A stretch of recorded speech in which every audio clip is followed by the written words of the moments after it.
So I do hope I did not keep you waiting long. I apologize, but I happened to notice that Whimsy and Curiosity were giggling and conspiring on their way to one of the outer magical workshops. What? No, I didn't go to stop them. It's just that Ingenuity is off post, and I thought it best to remind them that there is such a thing as safety precautions. Still, Curiosity and Whimsy, giggling and conspiring onto their way to a magical workshop, is how many of the greatest things to come out of Folderol began. Oh, forgive my manners. I am Discernment, and I am so happy that you have chosen to spend this first day of Advent with us. Oh, look, Folly thought of tea. She is so thoughtful. Absolutely brilliant. Now, should you like a cup? So, Advent. Advent, well, is the season where we contemplate and consider the coming of Emmanuel, or God with us, that we celebrate on the day we call Christmas. This, of course, I'm sure you know quite well. But Emmanuel, God with us, not just with us, but you see, God choosing, the Creator, choosing to become one of the created. It is positively astounding, isn't it? Why would that be necessary, though? And to answer that question, we have to go all the way back to the beginning of all things.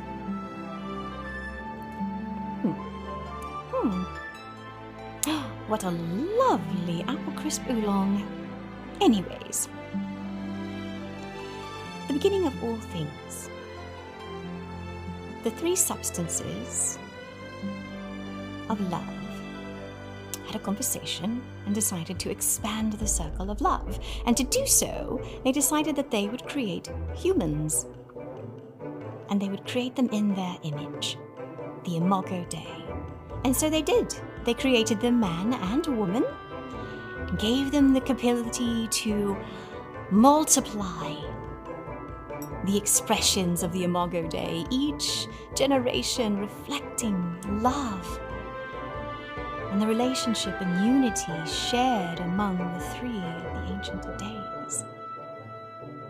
Absolutely brilliant and beautiful. But the thing about love is it has to be willingly chosen.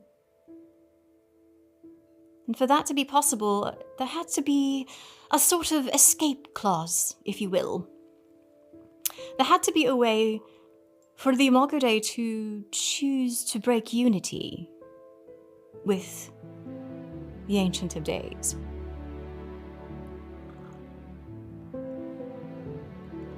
And that came in the form of a tree, and the fruit of that tree. Do not eat the tree of good and evil. It is all they asked. Not really. There were a few other things that were asked of them. For one thing, they were asked to subdue the earth and to fill it, not just with offspring, but with art and culture and all things beautiful. You see, love, the Creator, wanted to create with love, the created. But the Imago Dei, as we all know, chose the escape clause. And, well, sin found its way into the world. When we speak of sin here, we consider it to be a broken relationship. A broken relationship between the Creator and the created. The broken relationships between the expressions of the Imago Dei, and even the broken relationship of oneself from oneself. The choices and the consequences and all that followed after choosing to break unity with the Ancient of Days is what plunged the world that was made good into chaos and darkness, where sin ruled. But if love is a choice, there had to be a way to get back, a way to choose to reunite. That was going to take something astronomical, unthinkable. It took the Creator becoming the created and walking and living as one of us. And thus we have the life, the passion, the death and the resurrection of Jesus Christ, offering us that opportunity to reunite with love once more. It is about choice. It was always about choice. And now we have a choice. But the choices don't stop with just choosing unity. Because just choosing unity is only the beginning of your healing journey. Like I said, there are damaged relationships between the Creator and the created. There are damaged relationships between the expressions of the Imago Dei, and even damaged relationships with ourselves. And that takes healing and time and change. And those are daily choices that we have to make. It is why faith is a journey and not a destination. This week, we light the candle of hope and expectation. We light the candle of the hope we were given to reunite with the three expressions of love. And we alter our expectations. We alter them so that we may continue on our healing journey to heal the wounds and the trauma that have come because of the broken relationships that were destroyed when we chose to break unity. It is a powerful thought, yes?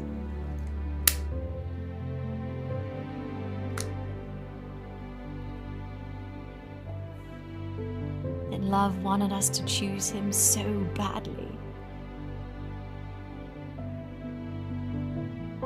that He took on the form of the created and lived in a fallen world that was once made good.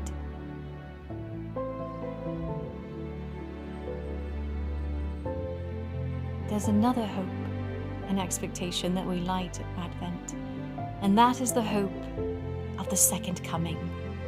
Now, there are a lot of theories on the second coming of Christ. Some can turn into a knockdown, drag-out conversation, depending on who you're speaking with, but the bottom line is, even though we are in the process now of healing, one day Christ will return to this earth. And the healing that began with the first Advent will finally be complete, and all things will be renewed, all relationships restored perfectly. And the magical thing about that is it completely renews the earth itself. We know that the earth and all creation groans under a curse, incurred in the broken relationships of sin. But even the cosmos made new. It is so much to think about. It is a flame so bright in the dark of the struggle. And it gives us a reason to make those transitions in our expectations for how we live in this world. For what it means to live having chosen unity with love once again.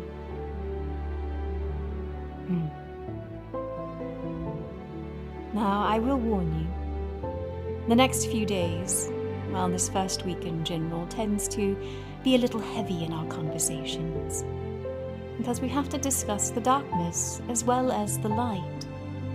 And there are some other residents, quite the characters if you ask me, coming to help light the candles and to discuss, well, their take on things, where we are in this space between Advents and the there and not there yet, that strange limbo we find ourselves in. I do hope that you will enjoy their company. I do. Though they can be exhausting from time to time, I will not deny that, in the least.